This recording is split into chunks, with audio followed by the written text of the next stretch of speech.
So Afro-Latino, for me, is just someone who's Latino and is black. How would I define the term? Someone who is Latino and is black. Um, it's very simple. We don't really have that in the Dominican Republic, so to me, it's just what it sounds like.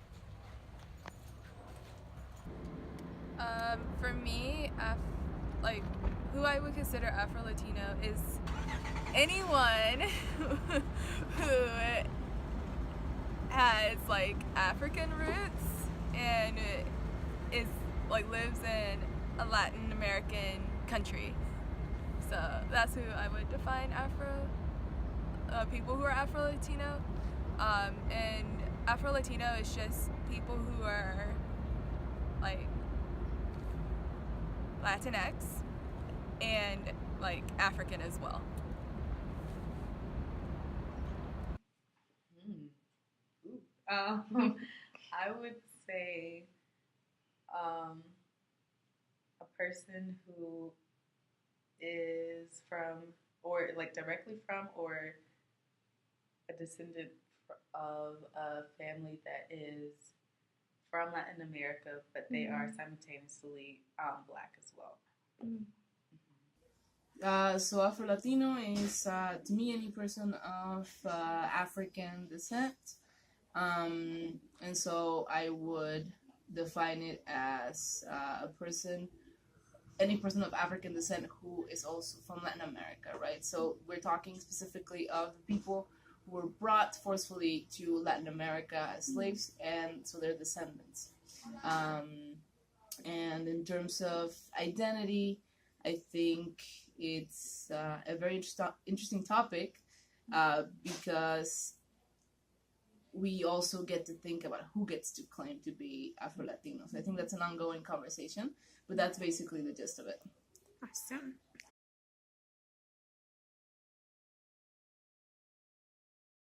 So the best way that I can explain my experience with colorism is through like a experience that I had in my family. So I'm Dominican, and there's a lot of racism in the Dominican Republic, but it's very passive.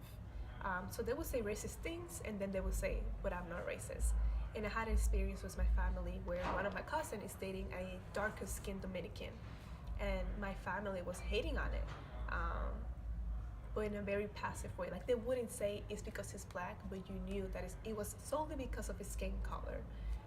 And they did it in a very like light matter way, so it wouldn't be labeled as racist. And I remember calling my uncle out on it. And the way I did it is, so I have his daughter, my cousin, is named Leonie. And I was like, Tio, uncle, if Leonie, his daughter, had two options to date two men, and both were great. There was no difference. They were both great. The only different thing was their skin tone.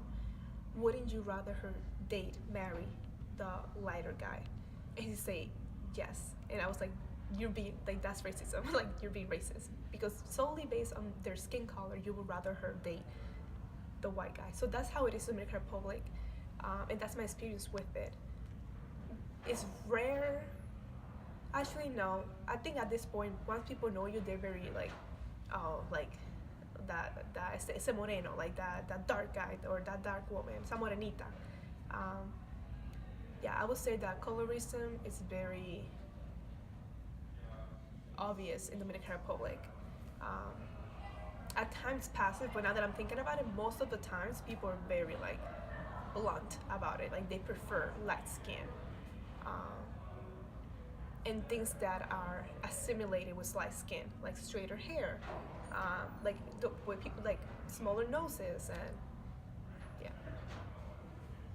My experience with colorism, I'm not sure if I personally experienced anything, but I know that, like, at least in America, that people who are like African American or just any race that's not white, people who seem to be lighter or fit more European like standards and stuff are seen as more beautiful. Yeah. I would say, even though I don't consider myself to be light skinned. I noticed that in comparison to like some of my peers or anyone that I'm around, I am a bit on the lighter end. So I know that like for my dark skinned friends that I do have, they have a lot of more negative experiences to speak on, especially even from their own families, which is kind of the sad part about like, and this is ranging from people that are either African American or say they're Nigerian or anything. Um, they get comments from their family talking about, oh, stay inside a little bit, because you're getting too dark or things of that sort. And at times, this is coming from family members that are just as dark as them. And I know that for me, I haven't experienced that because even with my immediate family, I would probably say I'm like the lightest of my family. So yeah, there's that when it comes to the negative aspect, and then well, it is negative. Colorism is negative overall, but I remember one time my grandma, I think I was like holding her hand or something, and she looked at my skin. And she was like, "Oh, your skin is so pretty and light," and I was just like, okay, grandma. Of course you don't want to like sit here and disrespect your grandparent or anything, but it's just like, okay, well, like if my skin was however many shades darker, would it still be just as pretty to you, or things of that sort? But yeah. Well, I think in places like Mexico or Latin America, we see a lot of colorism. I think we've seen it a lot in our readings throughout the class, and it's just something that has stayed with us since colonial times. And I think we can talk in many cases about the irony of colorism, right? Just like when we're talking about immigration, because Latino, we've said, has become such a racialized term in the United States that when we think of the place that Latinos occupy in U.S. society, the fact that there's so much colorism and racism in Latin America is of course, very ironic and very hypocritical. Right?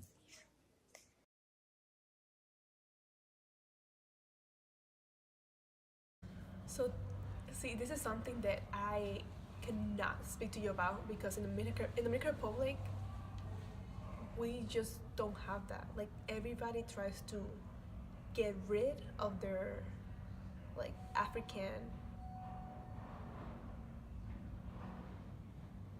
like no one wants to associate with their blackness. Everyone's trying to associate with their, like if they have like, yeah, they just try to get rid of it. So we don't really celebrate like our Afro influences in the Dominican Republic. Like that's just not a thing. I think now a lot of my friends that I grew up with, they're celebrating more. Like a lot of people they're not getting perms anymore, and they're letting like their Afro show. All that to say, I couldn't tell you because it's just not something I grew up about. We just didn't celebrate the Afro influence in the Dominican Republic until now, and it's not that no one celebrates it, but it's just really rare. I think now it's becoming like trendy, like oh, let your Afro out, like celebrate the curls, like oh, we're so flavorful, like I don't know. Yeah, so to answer the question, I don't know what to tell you because it's just not something I've been exposed to. Yeah. The only thing I could think of is some music, just like the different instruments, but then that's also seen in like salsa and just like different things like that. But I think like music, I'm not sure what else. Yeah. I would say some of I wouldn't even say food because a lot of the Afro Latinx foods have been kind of, I want to say taken, not kind of taken. That's a whole other story, but a lot of the foods that we share have been kind of shared between the communities. I would say the language, some languages, for example, my mom is trilingual, so she speaks Spanish and English, and then the third language that she speaks is Garifuna. And yeah, I'm trying to learn it. It's kind of hard. And Garifuna is it's the name of the language, but also the name of a group of Afro Latinx people. And so that's what I am. That's what my mom is. And yeah, we're called the Garifuna people. And that is the language is a mix of English, Spanish, and French. So yeah, it's hard. But most definitely the language would be a major difference. And I would say partially like the dances that Afro Latinx people share, because I know for a common dance for Garifuna people is punta, Punta. A lot of people think I'm saying another word, but yeah. So that when you see people dance punta, it looks it's undeniable African heritage there. Um, and then of course like your salsa, merengue, and bachata, all of that has its hints of African heritage, but it's more so noticeable in the Afro Latinx. Afro Latinx slash Garifuna dance punta. So yeah.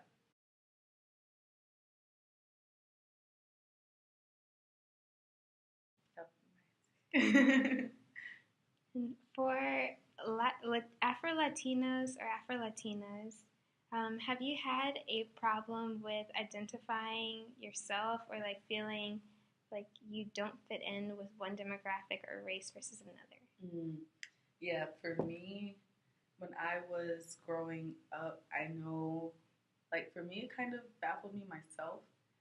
Just a little bit, but then I was just like, okay, well, like to me, the simple answer is I'm Latinx and Black at the same time. It is what it is. And then I know once I got older and started getting into school, especially like in elementary school, you know how people always ask you, oh, where are you from, or like, what are you? And so just off of my like physical appearance, of course, everyone would assume, oh, you're just African American, and there's nothing wrong with that because Black is beautiful. But I know, like, when I started telling people, oh, I'm Afro Latina, they're like, what's that? And I'm just like, you don't know? Like, we're a whole population of people, and people don't know that we exist. And so I would try to tell people, like, okay, my parents look just like me, so they look Black as well, but they're also Latinx. Like, they were born and raised in a Latin country. And they're just like, okay, so which parent is Black and which parent is Latinx? So I'm just like, I just told you. So I know for me, and it was kind of like a sad / dark part of my identity history. Past a certain point, I would just like kind of overall avoid the question or just say that, oh, I'm Black. And because, that would be like the easy answer for people to digest and understand. And then I would say more so towards the end of high school and then transitioning into college. That's where like that whole Afro Latinx identity and outwardly claiming that's where that started to research all over again, because I was just like, you know what? If people don't understand, I will make them understand some way, somehow. But to cut out that whole part of me is not helping the matter either way.